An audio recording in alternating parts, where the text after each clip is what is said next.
Senopati Yuda, Juwatama Bayarubaya, Sayaka Samanta.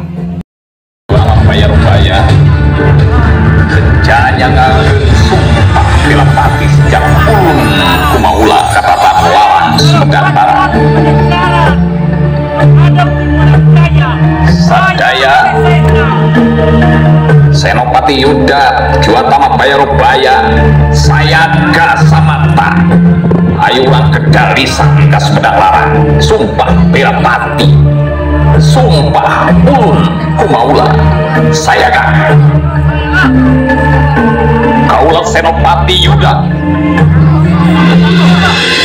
Sayaka Samanta ngajaga lemah dulu Sumedantara. Kaulah Senopati Yuda, Sayaka pecah wayah-wayah jaga Mandalan Jati Sumedantara. Kaulah Senopati Yuda, saya ngajaga kehormatan tanjergen Ajen Komara Sumedantara. Pun pamepun Hong Atarabaya, kaulah mungkus pun pamepun.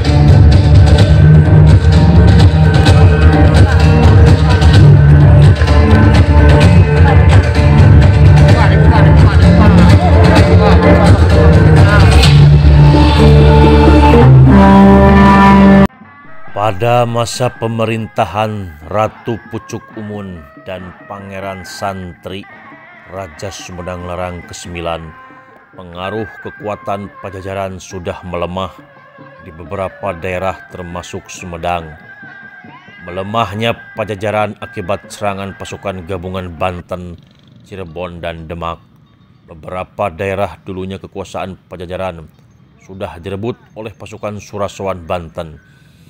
Kerajaan-kerajaan bawahan Pajajaran sudah tidak terawasi dan secara de facto menjadi merdeka. Setelah melihat keadaan Pajajaran yang sudah tak menentu, Prabu Ragamulya Surya Kancana atau Prabu Siliwangi terakhir memerintahkan 4 senopati Pajajaran untuk menyelamatkan pusaka Pajajaran sebagai lambang eksistensi kekuasaan Pajajaran di Tatar Sunda ke Sumedang.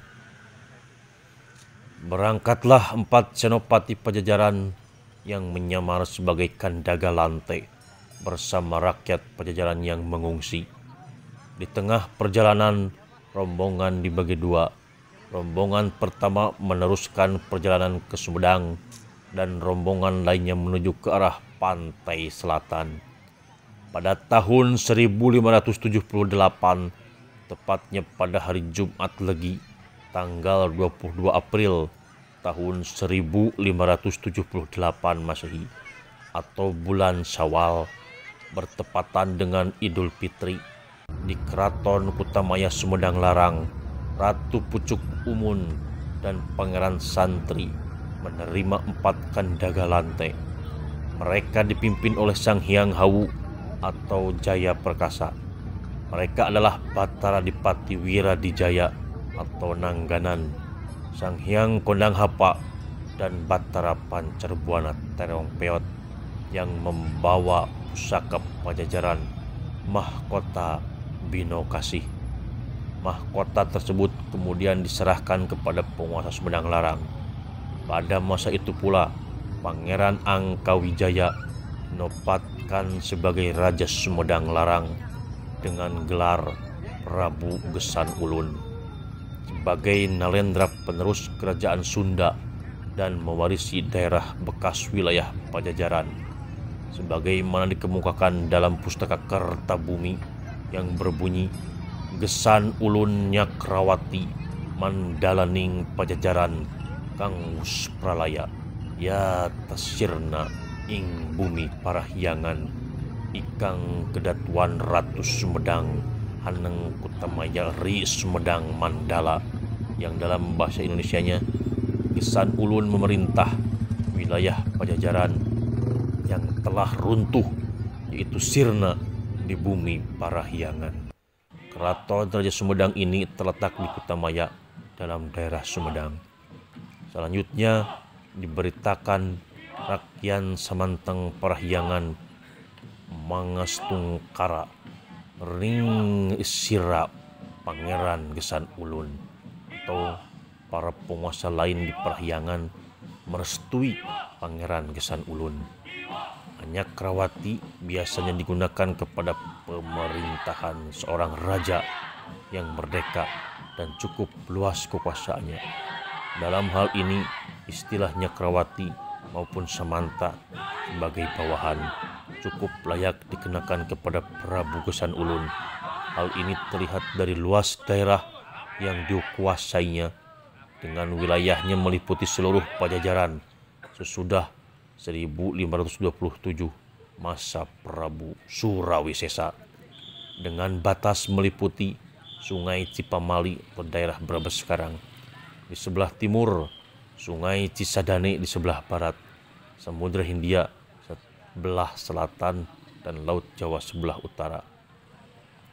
Daerah yang tidak termasuk wilayah Sumedang Larang yaitu Kesultanan Banten, Jayakarta, dan Kesultanan Cirebon. Dilihat dari luas wilayah kekuasaannya, wilayah Sumedang Larang dulu hampir sama dengan wilayah Jawa Barat sekarang, tidak termasuk wilayah Banten dan Jakarta, kecuali wilayah Cirebon sekarang menjadi bagian Jawa Barat. Pada saat penobatannya, Pangeran Angkawijaya berusia 22 tahun lebih 4 bulan. Sebenarnya, Pangeran Angkawijaya terlalu muda untuk menjadi raja, sedangkan tradisi yang berlaku bahwa untuk menjadi raja adalah 23 tahun. Tetapi Pangeran Angkawijaya mendapat dukungan dari 4 orang bersaudara bekas senopati dan pembesar Pajajaran. Keempat bersaudara tersebut merupakan keturunan dari Prabu Buniswara Suradipati. Penyerahan mahkota Binokasih dan seluruh atribut kerajaan oleh Prabu Siliwangi dimaksudkan agar kerajaan Sumedang Larang bisa menjadi penerus kekuasaan Pajajaran. Wujud mahkota Pajajaran milik Prabu Siliwangi Binokasih yang diserahkan kepada Sumedang Larang ini bisa dilihat di dalam Museum Pramugusan Ulun, Sumedang. Selain wujud aslinya, terdapat juga replika mahkota Binokasi yang bisa dilihat di puncak Tugu Kota Sumedang yang berdiri di Jalan Pangeran Sugih nomor 16 Regoletan, Kecamatan Sumedang Selatan, Kabupaten Sumedang, Jawa Barat, Indonesia. Sampurasun. Wassalamualaikum warahmatullahi wabarakatuh.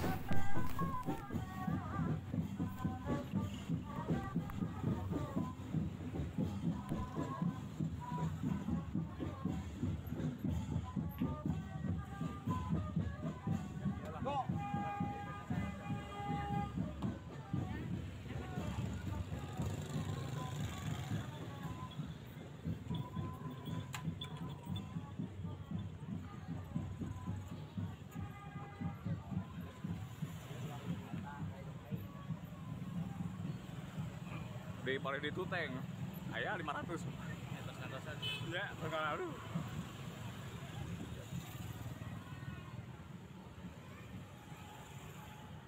Siap